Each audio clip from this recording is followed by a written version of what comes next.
Bismillahirrahmanirrahim.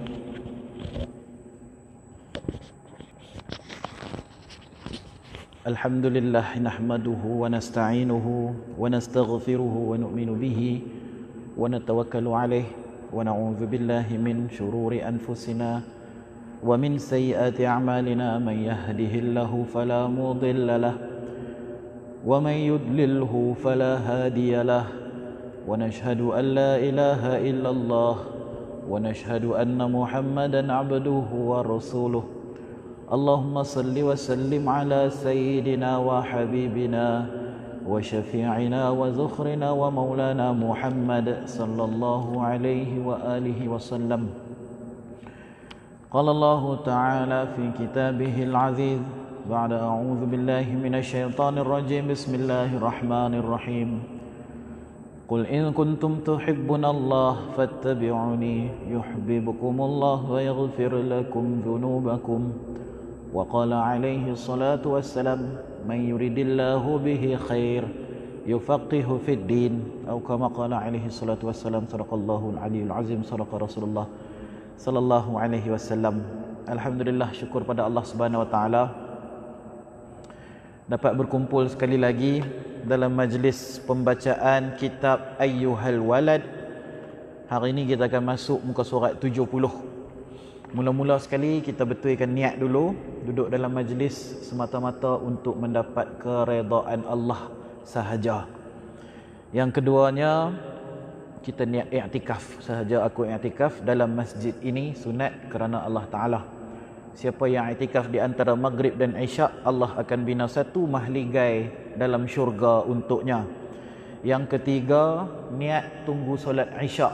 Sesiapa yang menunggu solat, maka dia mendapat pahala solat. Intizarus solah kas-solah. Orang yang menunggu solat seperti sedang melakukan solat, kata Nabi SAW. Baik, kita baca doa sikit. Bismillahirrahmanirrahim. Rabbi yassir wala tu'assir wa tammim bil khair wa bika nasta'in ya fattah ya fattah ya fattah.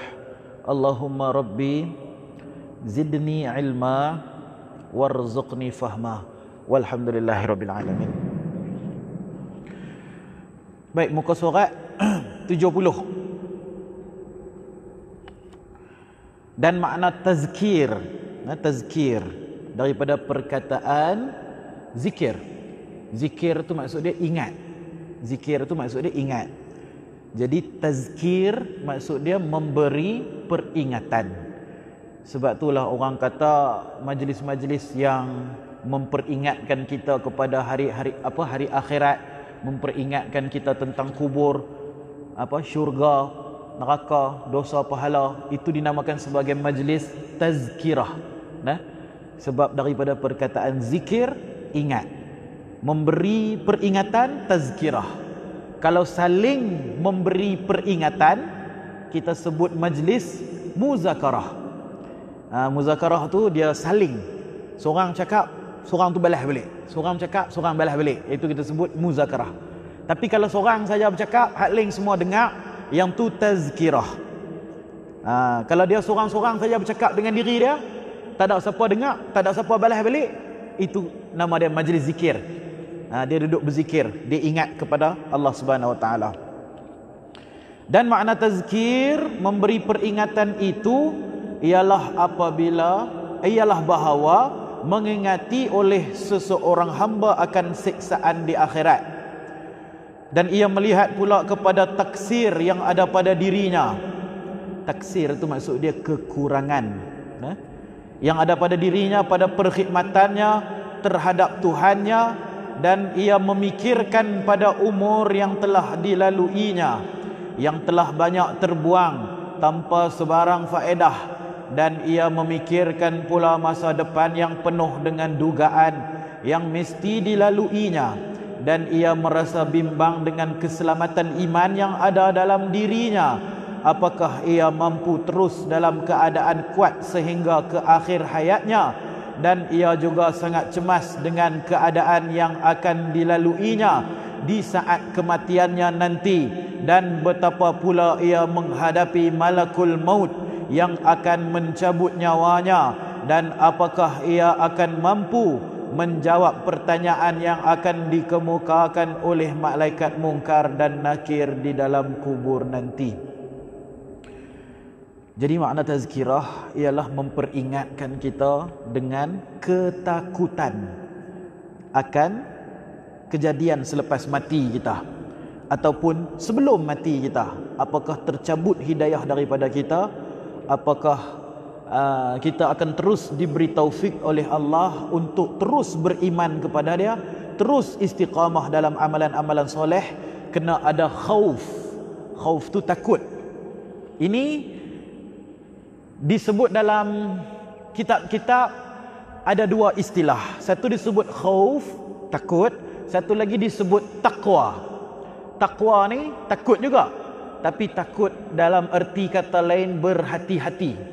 Nah, ulama bagi tamsil, bagi misal ataupun bagi contoh, kalau ada botol kaca pecah di depan kita, jadi berterabuk kaca tajam di depan kita, maka bila kita berjalan di situ, kita berhati-hati, takut terpijak kaca tadi itu. Yang tu nama dia taqwa. Kalau khauf tak sama dengan taqwa. Taqwa ni kita takut terpijak. Takut terpijak. Kalau khauf ni kita dia serupa macam budak, contoh budak sekolah, dia punting sekolah.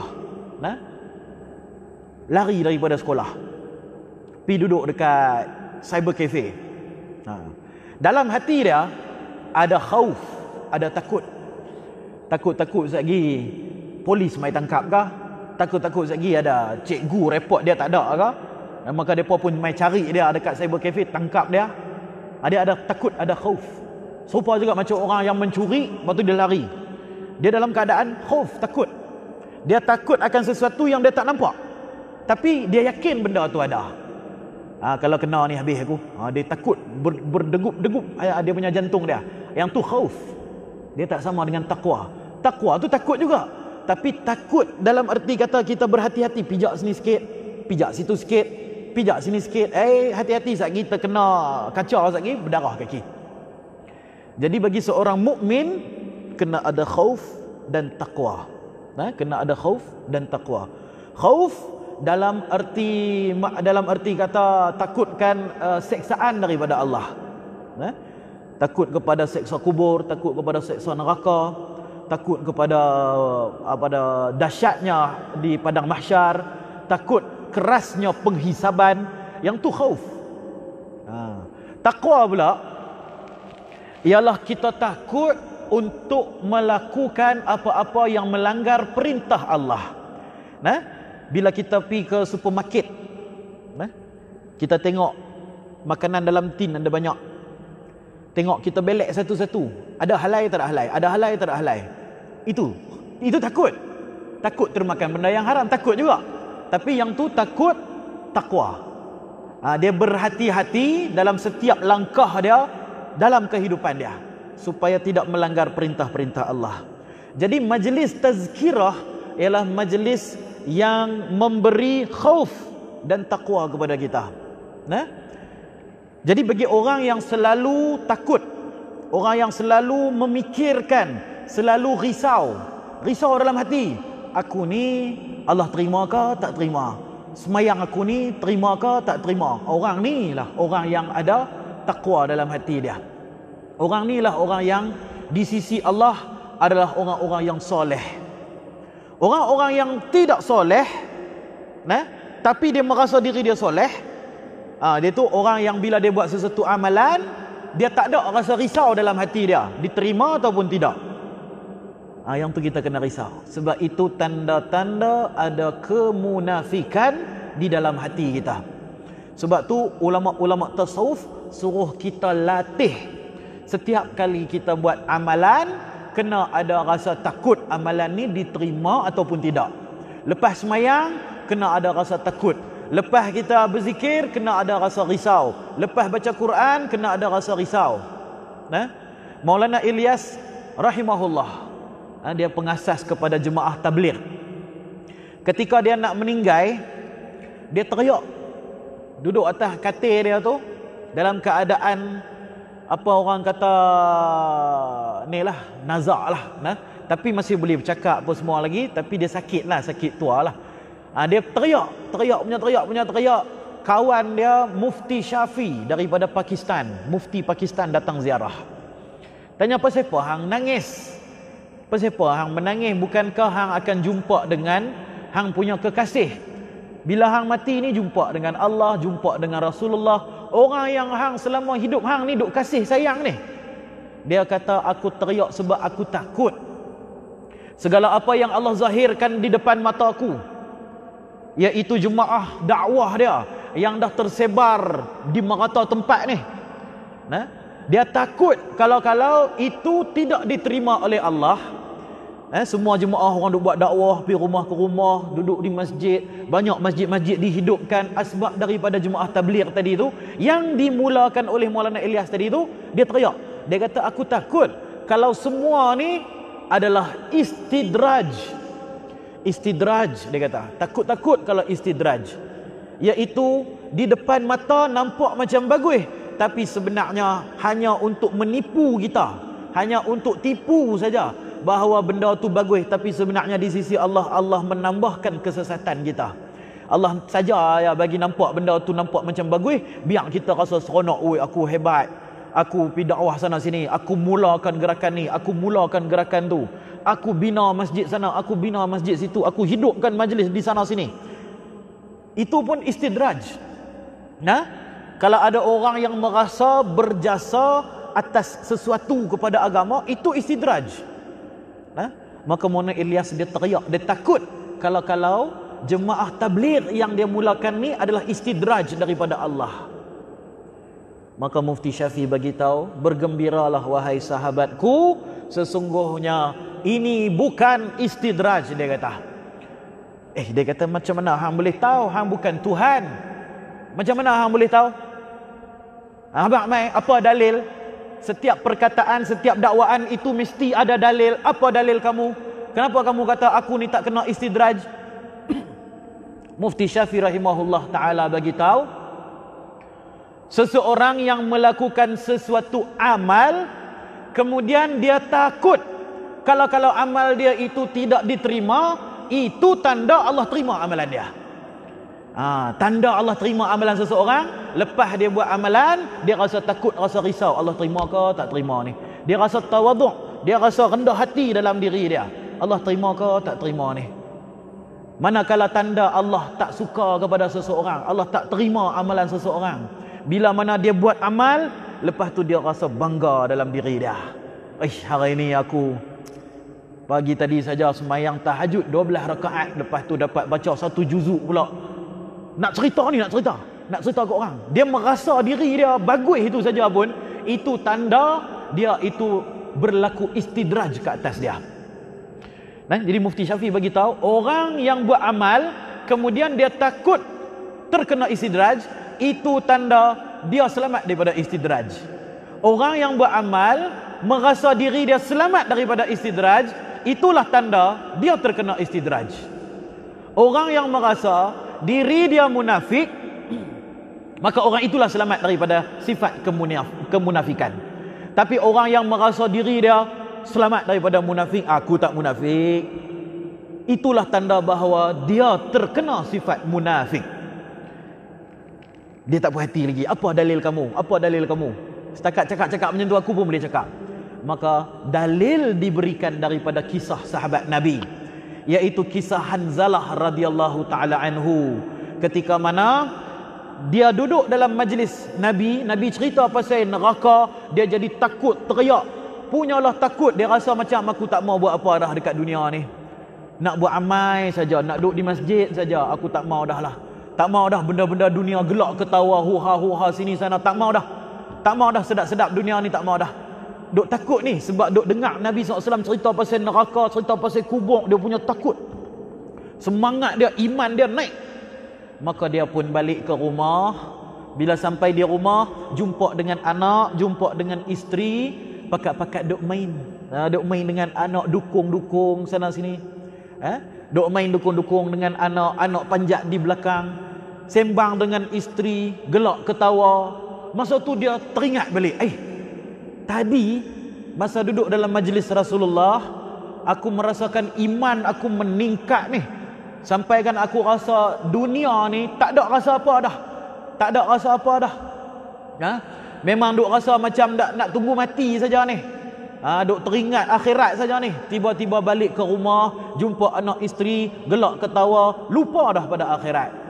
Dia pun tersentak, terfikir sendiri, dan dia kata, ini menunjukkan bahawa aku telah munafik. Kata Hanzalah radhiyallahu anhu. Dia pun kata, Hanzalah munafik, Hanzalah munafik, Hanzalah munafik. Jalan dia keluar nak pergi jumpa dengan Nabi. Nak jumpa Nabi, nak bertaubat. Nak tanya pada Nabi macam mana nak bertaubat daripada kemunafikan. Dalam perjalanan jumpa dengan Abu Bakar, Abu Bakar tanya, apa siapa hang kata Hanzalah munafik? Inna lillahi wa inna ilaihi raji'un. Mustahil Hanzalah, satu orang sahabat Nabi yang hebat, menjadi munafik. Mustahil.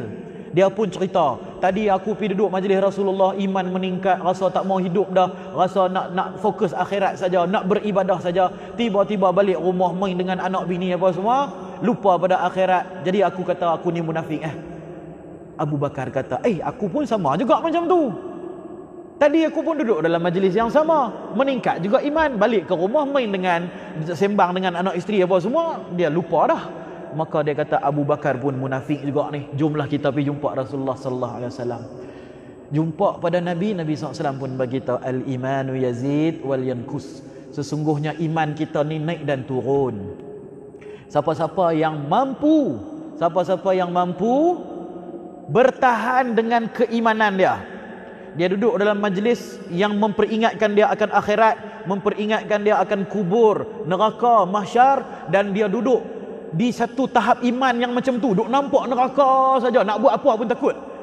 Nabi SAW bagi tahu, kalau dia berjaya istiqamah dalam keadaan macam tu, dia berjaya istiqamah, maka malaikat daripada langit akan turun ke bumi dan berjabat tangan dengan dia, nak ucap tahniah, pasal tak ada siapa bisa buat lagi.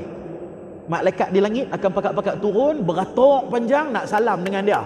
Hang hebat, hang memang power. Tak ada siapa lagi dalam dunia ni yang berjaya buat macam tu. Tak ada siapa. Makna kata iman kita ni naik turun, ikut suasana. Duduk dalam majlis teringat akhirat, teriak minta ampun, bertaubat pada Allah. Balik rumah jumpa kawan-kawan, buka telefon, buka WhatsApp, buka Facebook, lupa dah akhirat, ingat pada dunia. Jadi dia menggunakan itu sebagai dalil. Kalau takut kepada kemunafikan, itulah tanda dia selamat daripada sifat munafik. Adapun orang yang dia buat amal, lepas tu dia duduk rasa, aku tak munafik, aku ni memang okey dah, beriman dah, hari-hari main masjid, semayang tahajud tak bisa tinggal, semayang ba'diyah maghrib ni tak bisa tinggal, qabliyah, ba'diyah, semua tak bisa tinggal. Kira soleh dah lah ni, kan? Tak ada munafik-munafik ni. Itulah tanda dia terkena kemunafikan. Dalam Al-Quran Allah Subhanahu wa taala bagi tahu, kalla innal insana la yatgha. Sekali-kali tidak. Sesungguhnya manusia itu la yatgha. La tu kita kata penguat. Adalah dia sungguh yatra tu daripada perkataan tara, maksud dia melampaui batas. Allah kata manusia ni semua melampaui batas. Batas apa ni? Batas apa? Kalau saya kata melampaui batas, itu batas saya. Kalau anak kecil kita kata melampaui batas, itu batas dia. Kalau Perdana Menteri kata melampaui batas, itu batas dia. Kalau tok guru kita kata melampaui batas, itu batas dia. Mak bapak kita kata kat dia jangan melampaui batas, itu batas dia. Lah ni yang bercakap tadi siapa? Allah Subhanahu wa taala. Allah kata la yatra, dia melampau batas. Ulama tafsir kata batas di situ ialah batas ketuhanan, bukan batas manusia lagi. Budak kecil mai kat kita, pak cik jangan melampaui batas. Budak kecil, batas dia lah. Kalau besar sikit, dia status tinggi sikit, batas dia. Tapi kalau Allah yang berkata, Allah yang berfirman, itu batas ketuhanan. Dalam tafsir, saya baca dalam kitab Abdul Qadir Jailani, Menjadi Kekasih Allah, apabila dia menafsirkan ayat yatgha itu melampaui ke batas ketuhanan. Dalam arti kata lain, dia merasa diri dia tu lebih bagus daripada Tuhan. Dia rasa diri dia tu lebih hebat daripada Tuhan. Dia rasa diri dia tu seolah-olah mengaku sebagai Tuhan. Kalla innal insana layatgha. Allah kata manusia ni sungguh-sungguh melampaui batas. Siapa dia? Ar-ra'ahu istaghna. Apabila seseorang manusia itu melihat dirinya serba cukup. Ar-ra'a, dia melihat dirinya, ar-ra'ahu istaghna. Ghani, dia rasa diri dia tu cukup. Dia buat sesuatu amalan, cukup dah, hebat dah, soleh dah, baik dah. Nah, dia rasa diri dia serba cukup. Dia rasa diri dia soleh. Tak ada, kalau orang kata hang ni munafik, ui marah dia, merah padam muka dia, hang kata aku munafik. Aku hari-hari pergi masjid. Tiap-tiap malam aku bangun tahajud. Dia merasa diri dia cukup. Kalau orang tu betul-betul beriman pada Allah, betul-betul ada khauf, betul-betul ada taqwa, orang kata hang ni munafik, dia kata apa? Betul lah, saya memang munafik. Serupa macam Hanzalah radhiyallahu anhu, sama macam Abu Bakar radhiyallahu anhu. Bila orang kata depa ni munafik, dia kata saya bertaubat kepada Allah, memang saya munafik. Bila saya dengar berita daripada Rasulullah, iman saya meningkat. Bila saya balik rumah sembang dengan anak bini, iman saya jatuh balik. Saya memang munafik. Mai di umat akhir zaman, hang munafik, berkali dengan kita. Berkali dengan kita. Kenapa? Ar-ra'ahu istaghna. Dia merasa diri dia tu bagus. Dia merasa diri dia tu cukup. Nah? Ustaz saya bagi tahu, antara dosa yang paling besar ialah merasa diri tidak berdosa. Dia kata kalam tu daripada Sayyidatina Aisyah radhiyallahu anha. Tak silap saya lah. Tu kalam daripada Sayyidatina Aisyah radhiyallahu anha. Antara dosa yang besar ialah merasa diri tidak berdosa. Untuk kita ni bila terkena apa-apa musibah, kita duk ikut skrip dalam drama tu. Drama tu duk ajak apa? Bila terkena musibah, kita kata, apa dosa aku? Kenapa aku diuji begini? Apa dosa aku sampai aku kena macam ni? Dia tanya Allah, apa dosa dia? Bila Allah bagi sesuatu ujian kat dia, dia tanya Allah, apa dosa dia? Dia tanya ni. Padahal Nabi SAW bagi tahu, kullu bani Adam khata'un. Semua anak Adam itu pendosa. Wa khairal khata'ina tawabuna. Dan pendosa yang terbaik ialah mereka yang selalu bertaubat. Ni kita kena musibah, kan? Jalan-jalan tengah bawa nasi, pum jatuh, berterabung habis. Kita kata apalah dosa aku? Apalah dosa aku sampai aku jadi macam ni, kena macam ni. Kan? Kena ujian sakit gigi. Sakit gigi tak boleh nak buat apa. Marah orang sana sini. Duk sorang-sorang, apalah dosa aku sampai kena macam ni. Apa makna dia tu? Makna dia nak kata apa? Ya Allah, aku ni suci, mana ada dosa. Pasal apa hang bagi aku sakit? Aku ni suci, tak ada dosa. Pahala aja. Aku ni orang masjid, buat tahajud, buat ini, buat itu, zikir sepanjang malam. Pasal apa aku kena musibah-musibah ni semua? Patutnya hang kena bagi dekat ni, geng-geng hak luar sana apa semua, yang tak semayang tak apa, bagi kat depa lah. Pasal apa bagi kat aku? Aku ni mana ada dosa? Hak itulah perkataan lain apabila kita kata ya Allah, apalah dosa aku.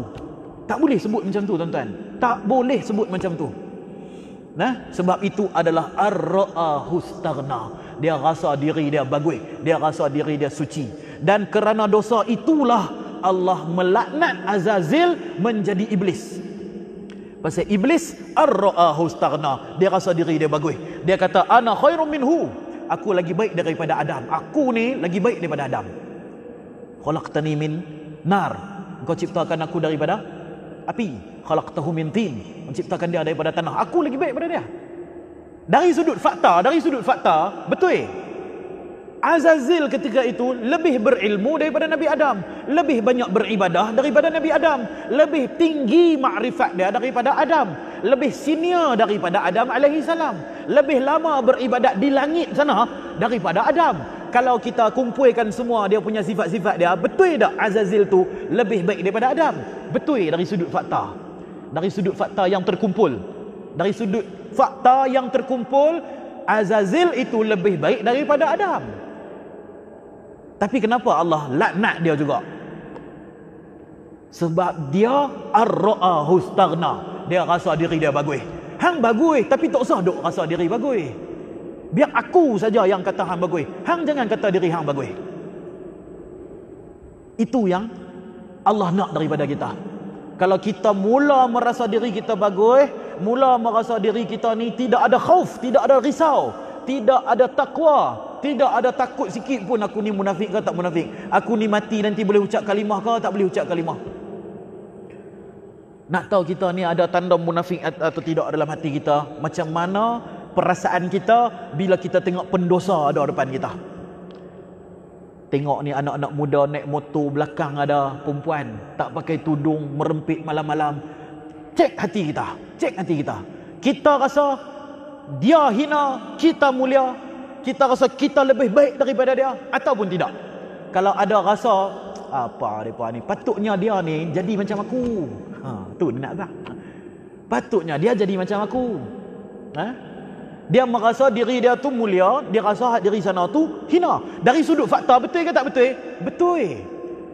Kita orang masjid, depa mak rempit.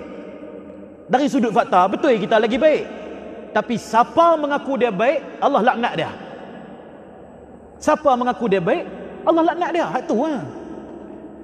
Sebab tu bila mana berdepan dengan ahli maksiat, dengan orang-orang yang buat dosa, Imam Ghazali bagi tahu kena rasa orang itu lebih baik daripada kita. Imam Ghazali rahimahullah bagi tahu dalam kitab dia, bila kita jumpa orang yang lebih muda, kita kena rasa orang lebih muda tu lebih baik daripada kita kerana kurangnya dosa yang dia buat, sebab kurangnya umur dia.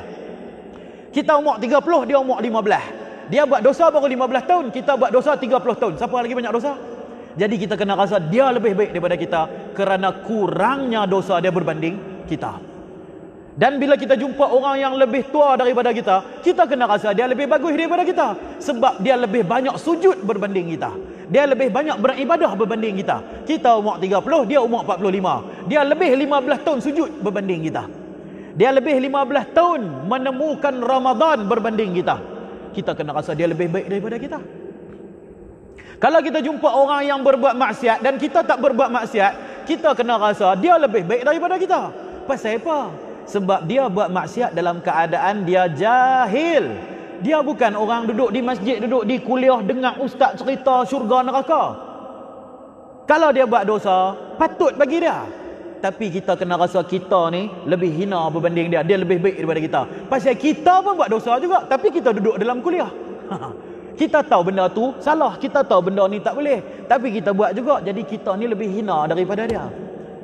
Ini pesan Imam Ghazali rahimahullah. Tengok siapa pun kena rasa aku lebih hina daripada mereka. Kena rasa mereka lebih baik daripada kita.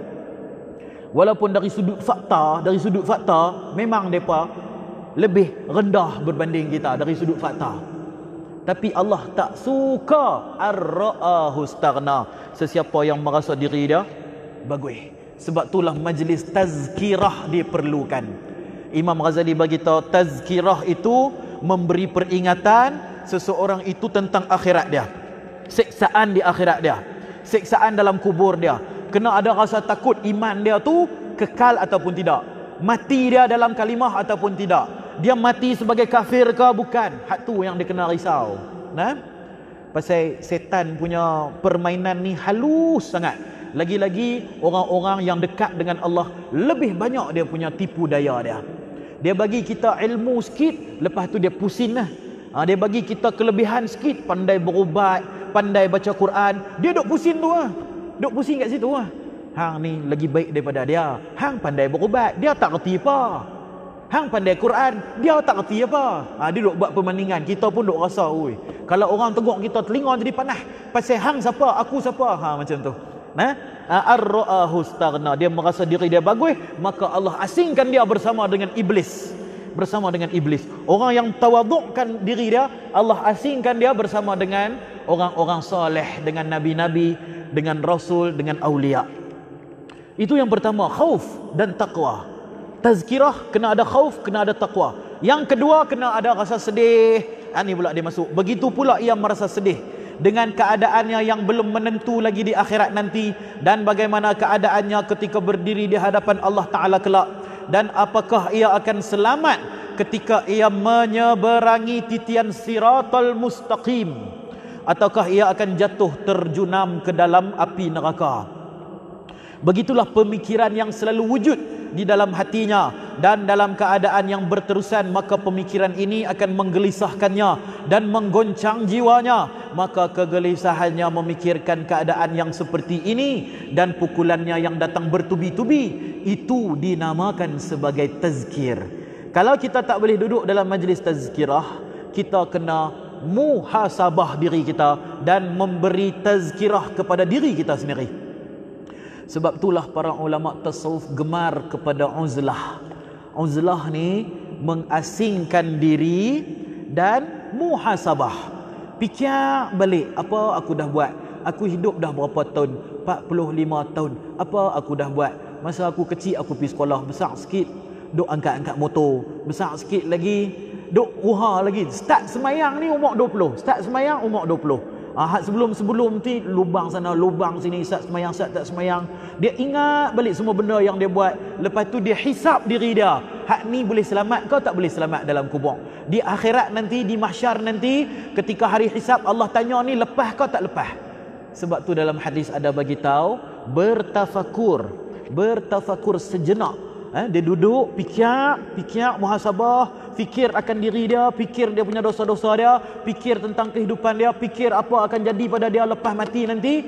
Itu lebih baik berbanding dia beribadah beribu-ribu tahun. Dalam hadis ada disebutkan, ada yang kata sejenak berfikir lebih baik daripada 70 tahun ibadah. Ada yang kata sejenak berfikir lebih baik daripada 1000 tahun ibadah. Pasal apa? Ibadah banyak-banyak, dalam keadaan tidak muhasabah adalah sia-sia. Dia buat ibadah ni, dia jadi adatnya. Dia jadi adat, hari-hari dia sembahyang sunat, hari-hari sembahyang sunat. Dapat duit dia bagi masuk dalam tabung. Dia jadi adat.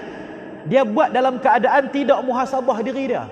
Tapi kalau dia sembahyang dalam keadaan takut, dia masukkan duit dalam keadaan mudah-mudahan aku selamatlah dekat akhirat nanti. Dalam keadaan takut ni, dalam keadaan sedih, dalam keadaan risau, itu dia ada pemikiran, dia ada fikir, dia ada risau, dia ada muhasabah.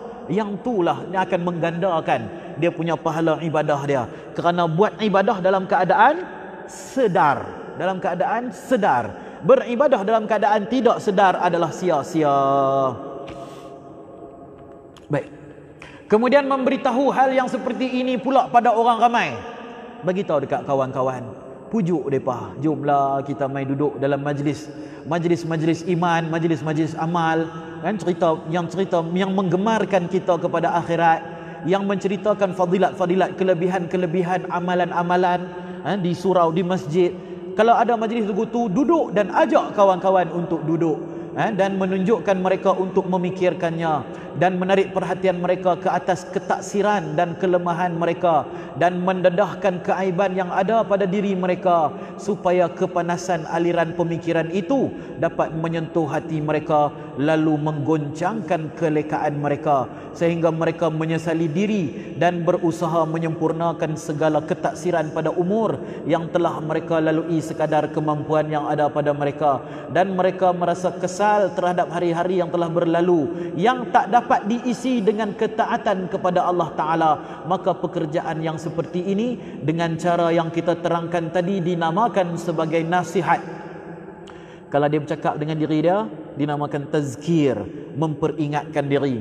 Bila dia memperingatkan orang lain, yang tu dinamakan nasihat. Dia memberi nasihat pula kepada kawan-kawan dia. Dalam tasawuf ni mudah aja tuan-tuan. Dalam tasawuf mudah dia punya formula dia. Tasawuf mengajak kita dan mengajar kita untuk tengok diri sendiri saja. Tengok diri kita saja. Dia punya ringkasan kepada tasawuf ni, man arafa nafsahu arafa rabbahu. Siapa kenal diri, maka dia kenal Tuhan. Siapa kenal dirinya, dia kenal Tuhan dia. Siapa yang mengkaji diri dia, dia sampai kepada Tuhan dia. Siapa yang meneliti akan diri dia, maka dia akan capai ma'rifatullah. Dia akan capai, dia punya, orang kata ma'rifat ni apa ma'rifat? Dalam bahasa mudah, dia mengenal Allah secara hakikat. Bukan kenal pada nama saja. Mengenal Allah sampai satu tahap, dia tengok apa pun dia nampak Allah. Itu yang Nabi SAW beritahu dalam hadis, anta'budallah ka'annaka tarah. Bila kamu beribadah, seolah-olah kamu melihat Allah. Itu orang makrifat. Dia minum air, dia nampak Allah. Dia makan nasi, nampak Allah. Dia pergi kerja, nampak Allah. Dia bercakap dengan orang, dia nampak Allah. Nampak Allah bukan nampak bentuk orang, ada telinga, mata, bukan. Dia nampak sesuatu itu, ada Allah di belakangnya. Ada hakikat dia ialah Allah. Allah yang bagi air dekat dia, Allah yang bagi makan dekat dia, Allah yang datangkan orang kepada dia untuk dia bercakap. Dia nampak Allah belakang. Dia nampak Allah Ta'ala belakang. Dia nampak segala-galanya ialah af'alullah. Semuanya perbuatan-perbuatan Allah. Jadi bila orang buat perkara yang tak elok pada dia, dia tak ada rasa apa. Orang mengata kat dia, dia tak ada rasa apa. Orang mengumpat dia, dia tak ada rasa apa. Orang malukan dia, aibkan dia, mengata dia macam-macam, dia tak rasa apa. Orang buat naya kat dia, dia tak rasa apa-apa. Pasal apa? Pasal dia nampak semua tu perbuatan Allah. Ini orang makrifat. Sebab tu dia tak kisah. Hang nak kata apa kat aku, hang katalah. Ada satu orang wali Allah ni, ada orang datang kat dia, caci maki, mengata, mengutuk, macam-macam kata kat dia. Marah dia, maki dia. Dia balas balik kata apa? Dia kata, sebenarnya Tuan, apa yang Tuan kata tu betul, tapi yang sebenarnya saya lebih teruk daripada tu, dia kata. Dia balas balik lagu tu. Orang tu terdiam terus. Aku nak mengata hang, ingatkah hang nak marah? Rupa-rupanya hang kata hang lagi teruk. Malik bin Dinar rahimahullah, dalam salah satu dia punya bait syair dia berkata, dia kata, seandainya ketika semayang Jumaat ni, ketika khutbah Jumaat, khatib tiba-tiba mengumumkan, siapa di sini yang paling hina sekali, maka akulah orang pertama akan bangkit pergi ke depan dan tunjuk muka aku. Akulah paling hina. Ni Malik bin Dinar rahimahullah radhiyallahu taala anhu. Kita ni suka kepada kemasyhuran, suka kepada kemuliaan. Tak boleh kena kritik, tak boleh kena tegur. Tak boleh orang kata apa sikitnya. Pasal apa? Pasal ar-ra'ahu staghna. Aku rasa aku bagus dah. Pasal apa orang kritik lagi? Aku rasa aku buat semua elok dah. Pasal apa ada orang mengata? Hampa tak tahu ke aku ni bagus? Hampa tak tahu ke aku ni mulia? Hampa tak tahu ke aku ni hebat, banyak ilmu, ini, itu, semua aku. Tiba-tiba hang rendah-rendahkan aku. Mana boleh? Aku tak boleh terima lah. Tapi dia tak cakap. Dia tak cakap macam tu. Tapi dalam hati dia macam tu. Apa tanda hati dia macam tu? Tanda dia marah. Sebab itulah wali-wali Allah bagi tahu, orang-orang yang mencapai ma'rifatullah, orang-orang yang mencapai ihsan, yang beribadah melihat Allah ni, ialah mereka yang apabila dicela tidak marah, apabila dipuji tidak gembira.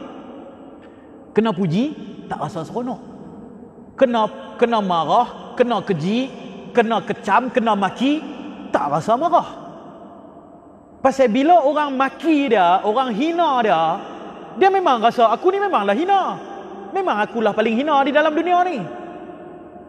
Dan bila orang puji dia, hang tak tahu ke semua tu min fadlillah. Semua Allah punya, bukan aku punya. Aku ni hanya satu bekah yang Allah letak kurniaan dia kepada aku. Maka aku tak ada apa-apa. Aku dapat semayang, dapat sujud, semua taufik hidayah daripada Allah. Aku dapat tutup aurat, semua hidayah daripada Allah. Aku dapat ucap satu subhanallah pun adalah hidayah dan taufik daripada Allah. Pasal apa aku nak gembira atas satu benda yang bukan milik aku? Kawan kita SPM dengan dia. Dia dapat 17A, kita dapat 5D. Kita pun 17 juga, 17D. Okey. Patut orang puji dia, kita seronok. Ish, hang puji lah, bagus 17A, bagus. Padahal kita 17D. Pasal apa kita nak kena seronok orang puji dia? Bukan kita punya, dia punya. Inilah manusia. Segala nikmat yang Allah bagi kat dia, Allah punya. Dia duk rasa dia punya. Jadi bila orang puji Allah, dia duk perasan dia. Dia duk berasa dia. Nah, naik kereta mahal, kereta mahal. Dia mula naik.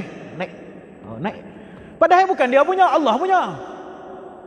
Nah, kan Rehan dah kata, bila dipuji kejayaan kita, sebenarnya bukan milik kita.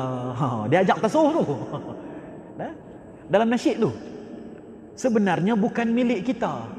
Satu benda pun tak ada milik kita. Sebab tu siapa kenai diri dia, dia kenai Tuhan. Dia kenai diri dia tak mempunyai apa-apa. Tak mempunyai apa-apa. Dia tak ada apa-apa. Jadi orang puji, dia tak rasa seronok. Orang marah, orang keji, orang hina, memang aku hina pun. Bahkan apa yang hang kata tu sebenarnya, kalau hang nak tahulah, aku lebih teruk lagi daripada apa tu. Daripada apa yang hang kata tu. Aku lagi teruk daripada tu. Sampai macam tu. Baik. Sama halnya dengan cara engkau memberitahu keadaan banjir yang sedang melanda rumah seseorang, sedangkan penghuni dan seluruh keluarganya masih berada di dalam rumah itu, maka engkau hanya mengatakan, bahaya, bahaya, cepat keluar, lari, banjir, banjir. Apakah dalam keadaan begini kamu masih perlu mengkhabarkan penghuni rumah itu dengan ibarat yang sulit-sulit, kalimah yang susah-susah, isyarat yang sukar difahami? Ada setengah orang dia bila bagi nasihat, dia suka bermadah-madah. Dia suka menggunakan bahasa yang tinggi-tinggi. Imam Ghazali kata, hang bagi peringatan ni serupa macam orang rumah dia terbakar. Kena cakap direct dengan dia. Kena cakap direct dengan dia. Tak usah duk bersyair lapik-lapik sangat, dia kata. Sudah tentu engkau tidak mahu berbuat demikian. Maka samalah halnya dengan seseorang yang memberi nasihat. Hendaklah ia menjauhi daripada ibarat yang sulit, kalimah yang susah-susah, isyarat yang sukar difahami. Nombor 2. Tadi nombor 1 pasal apa tau? Jangan engkau menggunakan bahasa yang payah-payah. Tu nombor 1. Kalau terpaksa bagi nasihat, jangan bagi menggunakan bahasa yang susah-susah. Nombor 1. Nombor 2. Lagi sikit nak habis ni. Habis ni insya-Allah kita boleh bagi ijazah kitab Ayyuhal Walad sampai kepada Imam Ghazali rahimahullah. Yang kedua, janganlah hendaknya niatmu dalam memberi nasihat itu supaya makhluk banyak berhimpun di dalam majlismu, atau supaya mereka menunjukkan perasaan yang kagum dengan kebolehanmu, dan mungkin mereka akan mencari pakaian dengan tidak sedar kerana terlampau asyik. Kita ni pandai bercakap. Bila kita bercakap, orang semua suka dengar. Kita pun lagi seronok nak bercakap. Sampai ada orang naik share dia cari baju dia. Imam Ghazali kata, hati-hati, jangan kena tipu. Orang suka dengar ceramah kita, tidak menunjukkan ceramah kita tu Allah terima. Ketika di zaman Rasulullah sallallahu alaihi wasallam, Bilal bin Rabah ni dilantik oleh Nabi sallallahu alaihi wasallam sebagai muazzin. Jadi muazzin biasalah, banglah Allahu akbar, Allahu akbar, Allahu akbar, Allahu akbar. Surah Bilal bin Rabah ni biasa aja, dia tak ada lah berlagu. Kemudian ada satu orang dia kata, hari ni bagi aku bang pula. Dia ni seorang, kita kata macam penyanyi lah, suara dia memang padu, memang sedap, lunak. Dia kata, hari ni aku nak azan lah, bagi dia azan. Dah dia nak azan, bagi dia azan. Malaikat Jibril turun tanya Nabi SAW, awak hari ni yang tak azan? Kenapa hari ni tak azan? Kata, azan dah tadi. Mana ada, tak dengar pun. Ada tadi azan, tapi bukan Bilal azan, orang lain azan. Rupa-rupanya malaikat tak dengar. Azan yang dialun-alunkan melunak, merdu, sedap. Orang duk puji semua orang. Seronok, sedap ni. Ada yang pengsan lah, apalah, punya sedap dia punya azan. Tak sampai di langit tu. Pasal apa? Orang yang azan tu hati dia seronok duk tengok orang duk puji-puji dia punya suara yang lunak, suara yang merdu. Dia bertambah lenggok-lenggok dia lagi. Bilal bin Rabah pula satu orang yang cukup ikhlas. Dia tak ada niat apa. Niat dia Rasul Allah lantik dia sebagai muazzin, dia azan masuk waktu, dia ikut perintah Nabi. Azan dia sampai ke langit sana, malaikat semua pakat duk dengar, depa pun solat juga sekali dengan kita. Ni tunggu. Bila nak bang ni, kami nak solat ni. Duk tunggu malaikat di atas tak semayang-semayang. Pasal bawah tak bang lagi. Jadi pandai berceramah, orang suka mai duduk sampai terkeluar habis orang ramai. tidak menunjukkan bahawa dia tu orang yang diterima oleh Allah. Sebab hati dia Allah saja yang tahu. Boleh jadi orang yang duduk dalam satu majlis, yang main majlis dia 5-6 orang saja, tapi penuh keikhlasan semata-mata kerana Allah ni. Tak ada niat sikit pun, hang dengar ke hang tak dengar ke aku cakap ni untuk keselamatan aku dan keselamatan kamu. Tak ada maksud lain. Aku nak cakap kerana Allah semata-mata. Kerana Allah semata-mata. Aku dengan hang nak selamat, kita masuk syurga sama-sama. Betul-betul ikhlas ni. Yang tu lebih diterima oleh Allah berbanding majlis yang ada beribu-ribu orang. Selebriti dan sebagainya. Semua orang suka dengar dia cakap. Belum tentu, bukan saya kata mereka ni tak diterima. Belum tentu. Sebab hati hanya Allah yang tahu. Allah saja yang tahu. Jikalau hatimu berniat demikian, maka ini merupakan kecenderungan bagi dunia dan bersumber daripada kelalaian hatimu.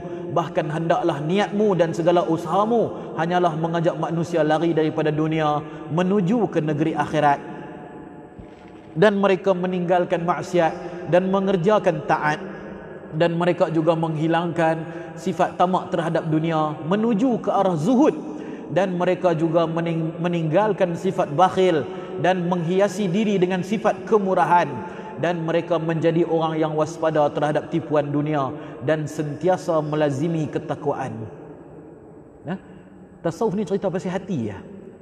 Kita buka kitab fiqh, cerita sah batal, halal haram, makruh harus. Dia cerita berkenaan dengan luaran kita punya ibadah, tak kacau dalam.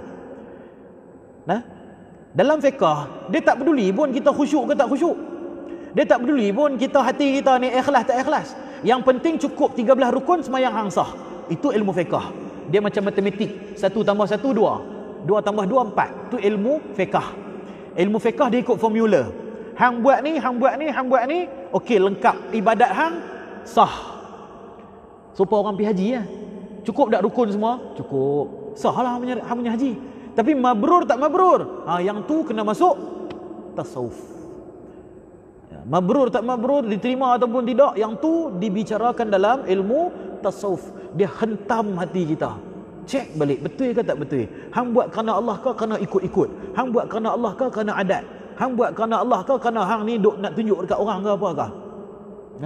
Sepatutnya engkau dalam memberi nasihat itu hendaklah menggemarkan kepada mereka akan akhirat dan membencikan kepada mereka akan dunia, dan engkau ajarkan kepada mereka ilmu untuk mereka dapat beribadat kepada Allah dengan sempurna, dan engkau tunjukkan kepada mereka jalan kezuhadan, kerana yang ghalib atau yang menjadi kebiasaan bagi mereka ialah suka memesongkan diri daripada landasan syarak dan mengerjakan perkara-perkara tidak diredai oleh Allah dan memperosokkan diri ke dalam jurang akhlak yang hina. Maka hendaklah engkau campakkan ke dalam hati mereka rasa takut dan bimbang, dan nyatakan kepada mereka bahaya yang akan mereka hadapi. Ni yang kita duk buat ni. Kita kalau tak ada peringatan benda-benda macam ni, hati kita terpesong, lalai, tak ikhlas, riak, takabur, semua ada. Duk merasa orang lain ni tak erti apa, duk merasa orang lain ni hina, duk merasa kita ni lebih bagus daripada orang. Tapi bila kita duduk dalam majlis-majlis macam ni, kita saling memberi peringatan akan bahaya yang sedang kita hadapi kalau kita tak lawan hati kita tu. Hati kita tu yang gemar kepada dunia, yang lalai akan akhirat tu, yang kita kena peringat. Barangkali dengan cara yang demikian, hati mereka akan berubah dan cara hidup mereka akan bertukar kepada keadaan yang lebih baik, dan akan lahir di kalangan mereka kegemaran yang sungguh-sungguh terhadap ketaatan dan usaha yang gigih untuk meninggalkan segala bentuk kemaksiatan. Maka inilah cara nasihat yang sebenar. Inilah nasihat yang sebenar. Ikhlas. Ikhlas itu yang paling utama. Ikhlas, tak mengharapkan apa-apa, mengharapkan kebaikan saja daripada Allah, dan tanpa merendahkan sesiapa, tetapi dia berniat untuk menasihati diri dia. Orang lain nak dengar, tak mau dengar sudah. Aku bercakap, akulah orang pertama yang akan ikut apa yang aku nasihat. Jadi saya bercakap daripada awal tadi ni, sebenarnya saya memperingatkan diri saya sendiri. Dan saya cakap dekat mikrofon, orang lain dengar, orang lain boleh ambil manfaat kalau rasa benda tu bermanfaat. Kalau tak mau ambil manfaat, saya tak ada masalah apa, pasal saya bercakap untuk diri saya sendiri. Sayalah orang pertama yang akan cek hati saya. Saya rasa saya ni bagus ke tak bagus ke. Jumpa orang yang buat maksiat, kita akan rasa dia ni lebih hina daripada kita ke, tak hina ke? Kita rasa kita ni lebih bagus daripada dia ke, macam mana ke? Ada tawaduk ataupun tidak dalam hati kita? Saya lah orang pertama yang wajib untuk mengamalkan apa yang saya cakap. Pasal menasihati orang lain itu tidak layak bagi kita. Itu kerja Nabi-Nabi. Tidak layak bagi kita. Tak layak. Saya tak layak bagi nasihat kat siapa-siapa. Sebab saya pun banyak dosa. Kita semua tak layak bagi nasihat kat siapa-siapa. Sebab kita semua pun dosa. Jadi kita bercakap tentang agama, sebenarnya menasihati diri sendiri. Orang lain tu tumpang dengar saja. Tumpang dengar ya. Kalau rasa bermanfaat, ambil. Rasa tak bermanfaat, tak payah ambil. Macam tu. Dan apa jua nasihat yang tidak mempunyai ciri-ciri yang seperti ini, maka ia merupakan satu bala bagi orang yang berkata dan juga bagi orang yang mendengar. Bahkan ia merupakan lembaga dan syaitan yang akan memesongkan makhluk daripada jalan yang benar dan akan membawa mereka kepada jurang kebinasaan. Maka wajiblah ke atas orang ramai bahawa mereka lari daripadanya, kerana apa yang dirosakkan oleh orang ini dalam urusan agama mereka adalah lebih banyak daripada apa yang dilakukan oleh syaitan. Dan pihak penguasa wajib menurunkannya daripada atas mimbar dan wajib menahannya daripada meneruskan nasihatnya, kerana menegah orang yang seperti ini termasuk dalam kategori al-amru bil ma'ruf wa nahyu 'anil munkar, menyuruh kepada kebaikan dan melarang daripada kemungkaran. Perkara yang ketiga, bahawa jangan engkau bergaul dengan governor-governor dan raja-raja yang zalim, dan jangan engkau melihat mereka, kerana melihat mereka dan duduk dalam majlis bersama-sama dengan mereka atau bergaul dengan mereka merupakan satu penyakit yang sangat besar. Tengok pun tak boleh. Jangan suka bergaul dengan orang-orang kenamaan, dengan orang-orang yang ada jawatan, orang-orang yang ada harta. Kalau mereka mai cari kita lain, kita jangan cari mereka.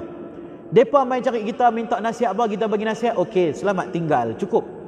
Sebab itulah para ulama dulu, mereka tak pi ke mana-mana, mereka tunggu di dalam rumah. Raja kena main menghadap mereka, governor kena main menghadap mereka. Malik bin Anas radhiyallahu taala anhu, masa pemerintahan Harun ar-Rashid, Khalifah Harun ar-Rashid, dia hantar utusan. Dia kata nak hantar anak dia mengaji hadis dengan Imam Malik bin Anas. Imam Malik bin Anas beritahu, dia nak main mengaji, dia kena main sini. Aku tak mau pergi sana. Dia kena main sini. Dan nak main sini jangan main dengan bodyguard apa semua, tak payah. Pakai macam orang biasa, main seperti orang biasa. Harun ar-Rashid adalah seorang khalifah yang soleh, maka dia pun menuruti perintah Imam Malik bin Anas. Dia bawa anak dia tanpa pengawal, tanpa apa, tolonglah, terimalah anak saya sebagai anak murid. Bila Imam Malik bin Anas tengok dia dalam keadaan tawaduk, rendah diri, tak ada apa kebesaran apa semua, baru dia terima. Mula-mula masa rombongan pertama tu, Imam Malik tak buka pintu, tak boleh, jangan masuk, jangan mai, hampa pergi balik. Pasal dia mai skala dengan dia punya apa, dengan dia punya kereta menteri kan, dengan plate dia, plate apa ada logo kan, ada tampai plate apa semua tu, dengan pengawal-pengawal senjata apa semua mai berkumpul di depan rumah Imam Malik, nak hantar anak mai mengaji dengan Imam Malik. Imam Malik tolak, tak mau terima. Kali kedua dia mai pula dalam keadaan pakai baju biasa, tak ada pengawal, tak ada apa, baru Imam Malik terima. Imam Malik baru terima. Pasal kita tak berhajat kepada mereka, mereka berhajat kepada kita. Dan kalau kita duduk-duduk dengan mereka, sengaja mencari-cari mereka, akan merosakkan hati kita. Merosakkan hati, kita pun teringin nak jadi macam tu. Kita pun teringin dan kita mula main macam-macam niat yang jahat. Aku kalau rapat dengan dia ni, boleh dapat ni, boleh dapat tu, boleh dapat sini, boleh dapat situ, boleh dapat projek ni, boleh dapat projek tu. Segala macam bentuk dunia main dalam hati kita, melalaikan kita. Melalaikan kita. Kecuali kalau betul-betul ada orang kata keperluan untuk agama. Kecuali kalau betul-betul perlu kepada keperluan agama. Contohnya dia ni ketua kampung, nak buat masjid, tak ada dana, maka dia pun pilah rapat-rapat dengan mana-mana YB apa semua untuk dapatkan dana untuk masjid di kampung dia. Sebab kampung dia tu belum ada masjid, ada surau kecil nak buat sembahyang Jumaat apa semua. Maka dia boleh untuk berdekat-dekat untuk dapat dana buat masjid dia tu. Sebab itu untuk akhirat, bukan untuk diri dia. Bukan untuk dia sendiri yang buat rumah besar ke, dia sendiri boleh dapat kereta hebat-hebat, ada pengawal, ada jawatan, jadi YB juga ke apa ke, tak. Untuk agama. Yang tu tak ada masalah. Tapi tu pun kena jaga hati dia. Kena jaga hati juga. Jangan berharap kepada makhluk. cukup gunakan apa yang dia ada tu sebagai amanah daripada Allah. Sebab dia tu adalah orang-orang yang diberi amanah oleh Allah. Kita nak ambil amanah ya. Nah, orang-orang yang Allah bagi harta yang banyak bukan semua milik dia. Sebahagiannya adalah milik agama Allah. Jadi kita mai ambil, kita mai kutip amanah Allah tu daripada dia, beri kepada agama, bantu dia sebenarnya. Sebenarnya kita bantu menyalurkan harta dia kepada agama Allah. Pasal itu untuk Allah, bukan untuk dia. Allah bagi kat dia sebagai ujian. Seandainya engkau terpaksa berbuat demikian, maka jangan engkau sekali-kali memuji atau menyanjung mereka. Tak boleh puji, tak boleh sanjung. Kerana Allah Ta'ala benci apabila orang fasik atau orang zalim itu dipuji. Dan sesiapa yang mendoakan panjang umur bagi mereka, bermakna ia telah suka bahawa maksiat terus dikerjakan di atas muka bumi ini. Untuk apa? Pembesar-pembesar yang zalim. Perkara yang keempat, bahawa jangan engkau sekali-kali menerima sebarang pemberian daripada governor-governor atau raja-raja yang zalim itu. Jangan pula engkau menerima hadiah mereka, walaupun engkau mengetahui bahawasanya pemberian atau hadiah itu adalah daripada sumber yang halal, kerana tamakmu kepada pemberian mereka itu merosakkan agamamu, bukan sebab benda tu haram diterima. Imam Ghazali ni cerita pasal tasawuf. Tasawuf ni hati kita. Menerima hadiah daripada sumber yang halal, hukum dia harus dari sudut fiqh. Tu saya kata fiqh ni dia cerita formula saja. Dia tak cerita hati hang suka tak suka, tamak tak tamak, ikhlas tak ikhlas, tak ada. Itu tak ada dalam fiqh. Benda tu halal daripada sumber yang suci, tak ada melibatkan pelaburan-pelaburan yang haram, dia bagi kat kita, boleh kita terima. Tapi Imam Ghazali sedang membicarakan soal tasawuf. Kalau kita terima hadiah daripada orang-orang yang macam ni, akan timbul tamak dalam hati kita. Esok kita main duduk dekat-dekat sikit dengan dia. Satgi dia hulak tu, satgi dia hulak, macam tu. Tu masalah. Sekali dapat, dia macam kena dadah. Esok dia main lagi. YB tu tak main lah hari ni. Kalau dia ada boleh kita duk gesek-gesek sikit dengan dia, satgi dapat lah. Dia salam ada sampui punya. Nah, dia jadi penyakit. Penyakit tu main tanpa sedar. Nah, bila dia dah main, nak buang balik susah. Bila dah tak ada YB tu dah tak ada, dia cari YB lain pula. Tu penyakit tu susah nak buang. Jadi Imam Ghazali kata, lebih baik tak payah ambil langsung supaya terpelihara daripada sifat tamak tersebut. Dan kerana pemberian mereka itu merosakkan agamamu, dan sudah pasti akan lahir di dalam dirimu sifat pura-pura, puji-puji kan. Puji-puji pila, puji, lepas tu dapat projek, dapat duit, kita bodek-bodek dia sikit, dapat. Kan? Mulalah kita menjadi munafik dan berpura-pura dalam memuji dan terpaksa meraihkan mereka. Dan juga menyetujui atas kezaliman mereka. Hak ni yang risau. Bila kita dah mula duk rapat dengan dia duk bagi dana banyak kat kita, maka bila dia nak buat apa-apa maksiat, dia akan minta approval daripada kita. Lagi-lagi kalau kita ni institusi agama, dia nak buat satu benda yang salah, dia akan minta sign daripada ulama. Imam Nawawi rahimahullahu ta'ala, governor di zaman tu, masa tu dia nak ambil cukai daripada rakyat, cukai tambahan. Sebab masa tu ada berlaku kemerosotan ekonomi, ada masalah ekonomi.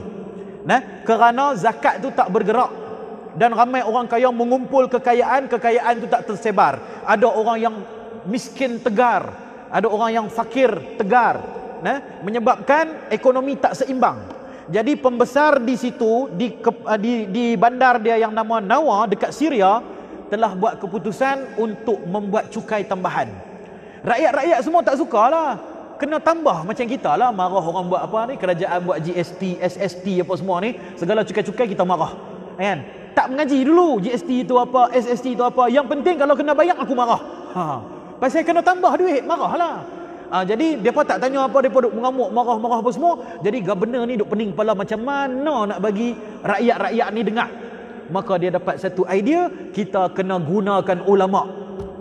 Suruh ulama sign ramai-ramai. Cukai ini adalah perlu, harus dalam agama. Perlu untuk menjaga kebajikan rakyat bersama lah, macam-macam lah. Lepas tu bawah tu ulama-ulama besar pakai sign. Ulama ni sign, ulama tu sign, ulama tu sign. Ada satu saja tak sign, Imam Nawawi rahimahullah. Bila depa mai jumpa dia, minta sign, dia suruh bentang. Hang bentang kat aku, hang nak buat apa? Depa pun bentang cukai ni apa semua. Dia kata tak boleh. Imam Nawawi kata tak boleh. Tak boleh. Pasal apa tak boleh? Pasal hampa ni, YB apa semua, datuk-datuk apa semua ni, hidup dalam keadaan mewah. Lepas tu hampa pergi perah lagi duit rakyat. Pasal apa? Imam Nawawi punya cerita bukan cerita zaman lah dah. Ni cerita Imam Nawawi. Kita guna bahasa zaman lah. Hampa hidup mewah ni, rumah besar-besar, kuda punyalah banyak, lembu, kambing, harta, emas punyalah banyak, pintu buat daripada emas, jak daripada apa, daripada emas, daripada perak. Tiba-tiba hampa nak kutip duit orang-orang miskin ni. Kononnya kata untuk keseimbangan, untuk kesejahteraan, kebajikan. Kalau hang nak aku luluhkan, hampa semua kena jadi macam rakyat biasa dulu. Duduk sekali dengan apa? Geng-geng flat ke apa-apa semua. Duduk sekali dengan rumah teres apa semua dengan rakyat. Kalau hampa buat macam tu, baru aku sign. Makna kata negara kita memang dalam keadaan ekonomi yang teruk. Lah ni tak teruk, pasal hampa duk mewah sedap apa semua lagi. Ini cerita Imam Nawawi nah. Imam Nawawi kata lagu tu. Kalau hang nak aku sign, buang dulu. Nah, ini semua harta-harta ni semua, harta-harta hartawan apa semua, kumpul bantu orang miskin yang ada. Kalau dah habis semua orang-orang kaya bagi harta mereka untuk bantu ekonomi negara, masih lagi ada masalah, barulah aku akan sign untuk luluskan cukai tambahan ni. Nah. Dia macam tu. Nah. Baik. Lagi sikit. Maka sesiapa yang mencintai seseorang sudah pasti ia suka akan panjang umurnya dan kekal kuasanya, dan dalam engkau mencintai kekal kuasa si zalim ini bermakna pula engkau menghendaki kerosakan dan kezaliman itu terus berlaku di atas muka bumi ini terhadap makhluk-makhluk Allah. Ini juga bermakna engkau menghendaki kerosakan di alam dunia ini. Maka adakah lagi di sana satu perkara yang lebih merosak agamamu selain daripada perkara ini? Dan janganlah engkau tertipu. Janganlah engkau tertipu, dan sekali lagi janganlah engkau tertipu dengan godaan syaitan atau dengan perkataan sesetengah orang yang mengatakan bahawa lebih baik dan yang lebih utama bahawa engkau ambil je duit dinar dan dirham daripada mereka, lalu bahagikanlah wang itu di kalangan fakir dan miskin. Sebab ada orang kata ambil je, mereka bagi, yang ambil lah, lepas tu hang bagilah dekat orang miskin. Nah, Imam Ghazali tak setuju. Pasal bila kita ambil saja, penyakit tu masuk dah. Walaupun kita bagi duit tu dekat orang miskin, penyakit tu masuklah dalam hati kita. Duk biasa mengambil manfaat daripada orang-orang yang zalim. Bahawa yang lebih baik engkau ambil saja. Kalau tidak, mereka nantinya akan membelanjakan wang tersebut untuk berbuat kefasikan dan kemaksiatan. Jadi yang lebih baik engkau ambil sahaja wang itu, lalu engkau sedekahkanlah atau engkau bahagikan kepada orang-orang yang lemah. Jangan engkau tertipu dengan perkataan seperti ini. Kerana sebenarnya syaitan telah banyak menjerumuskan orang dengan halah yang sama. Sama aja taktik ni daripada dulu sampai sekarang. Sekarang pun orang cakap benda yang sama. Sekarang pun orang cakap benda yang sama. Benda ni helah ya, Imam Ghazali kata. Bukan di zaman dia 500 Hijrah. Zaman sekarang 1400 Hijrah pun berlaku benda yang sama juga. Dan hal ini telah kami terangkan dengan panjang lebar di dalam kitab Ihya Ulumuddin. Maka hendaklah engkau merujuk ke sana. Nasihat ke-24 bulan depan insya-Allah. Lepas tu nasihat ke-25 yang terakhir, penutup dan doa. Tinggal lagi 2 bab saja nak khatam. Khatam kitab ni insya-Allah kita bagi ijazah beserta dengan sanadnya sekali. Kemudian kita buka kitab baru pula lah insya-Allah. Apa-apa kitab lain nanti kita mesyuarat. Mudah-mudahan apa yang kita dengar kita dapat amal dan sampaikan pada pada kawan-kawan kita yang lain. Apa yang baik yang buruk semua mai daripada Allah. Cuma yang buruk tu disandarkan kepada saya kerana saya ni manusia biasa yang penuh dengan cacat celah. Jadi kita tangguh majlis kita dengan tasbih kafarah dan surah wal asr. Subhanallah bihamdih, subhanakallah bihamdih, subhanallah bihamdih, subhanakallah bihamdika, asyhadu an la ilaha illa anta astaghfiruka wa atubu ilaik. Bismillahirrahmanirrahim. Wal asr innal insana lafi khusr illa alladhina amanu wa amilus solihati wa tawassaw bil haqq wa tawassaw bis sabr. Alhamdulillahirabbil alamin. Assalamualaikum warahmatullahi taala wabarakatuh.